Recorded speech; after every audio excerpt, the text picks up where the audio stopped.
Hello, and welcome back to another episode of Edible RX, the podcast that teaches autoimmune warriors to use anti-inflammatory food as medicine. I'm Laura Rodriguez, holistic chef, autoimmune warrior, and backyard farmer, and today we're talking about 4 approaches to handling Halloween candy as an autoimmune warrior. So are you one of those people that hands out toys or non-candy related treats for Halloween? Or maybe you're doing more trick-or-treating at this phase in your life and you do a little happy dance every time someone drops a bag of pretzels into your child's bucket. Perhaps you've even adopted the popular tradition of trading in your kids' Halloween candy for toys after trick-or-treating. I totally understand because I am right there with you. There's a famous phrase by a UC Davis nutrition professor that says, genetics load the gun and environment pulls the trigger. What this means is that, yes, there is a genetic component to the onset of autoimmunity, but it's not just the genes alone that trigger autoimmunity. Our environment, the air that we breathe, the water that we drink, the products we use to clean our homes, the skincare products we put on our bodies, the food we eat, the life stressors we experience on a daily basis. All of these things can contribute to the onset of autoimmunity. And I don't want my daughter to suffer like I have, and I don't want your kids to suffer like you are. So no, I'm not going to overload my daughter with immune suppressant sugar-laden candy that can contribute to chronic low-grade inflammation smack dab in the middle of cold and flu season. And I certainly don't want it kicking around in my kitchen all day because candy was one of my favorite things growing up, and it's still something that I crave to this day. But sugar is one of my it's my number one trigger for my rheumatoid arthritis. So considering that it's in literally everything these days, it's something that I'm very strict on avoiding anytime I have the ability to do so.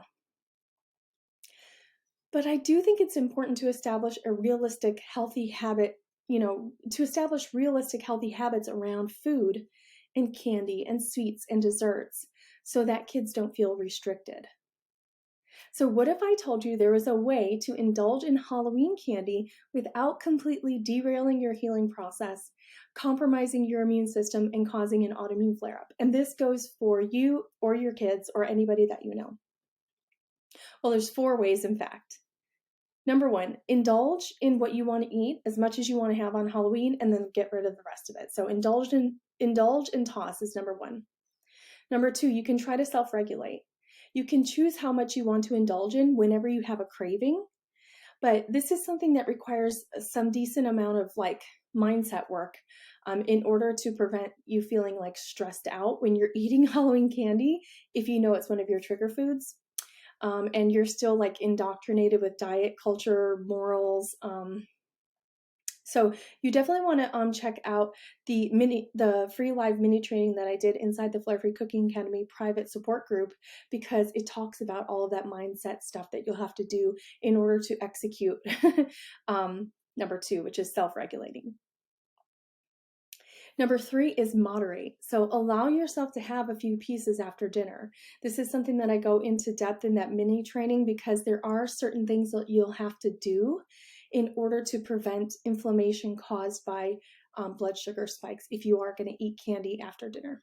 So go ahead and check that out inside the Flare Free Cooking Academy support group if you missed that.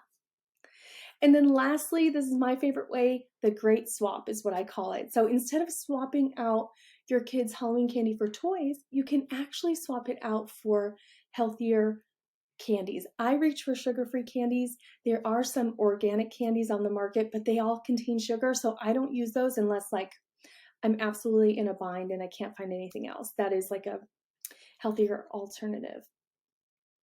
And I just talked about this in my blog post a couple days ago. So I'm going to leave some links in the show notes for you guys so that you can see not only the resources that I'm using, talking about inflammation and sugar and how it suppresses the immune system and all that, but also links to these trainings and things that I'm talking about.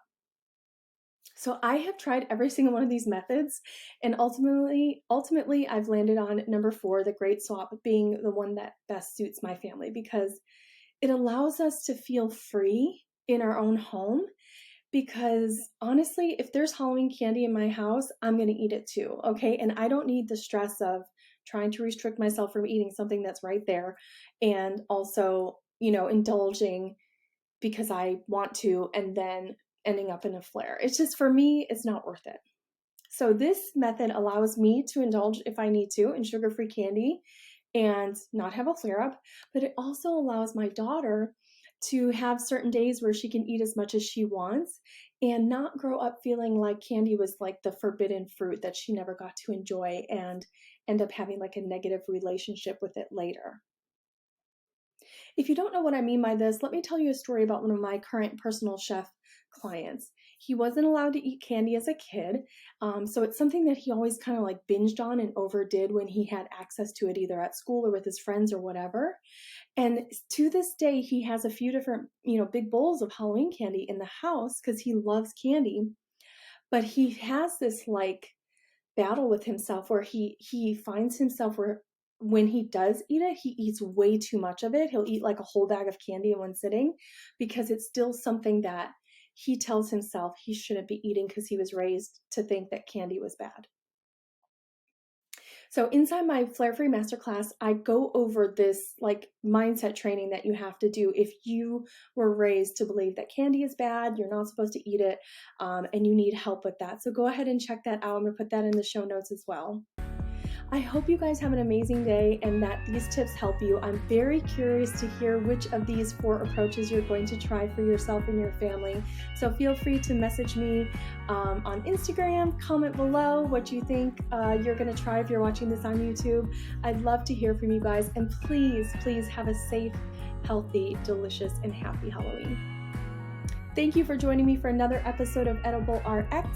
I'm Chef Laura, holistic chef, autoimmune warrior, and backyard farmer, and this is the podcast that teaches autoimmune warriors to use anti-inflammatory food as medicine. Until next time, guys, eat your damn vegetables.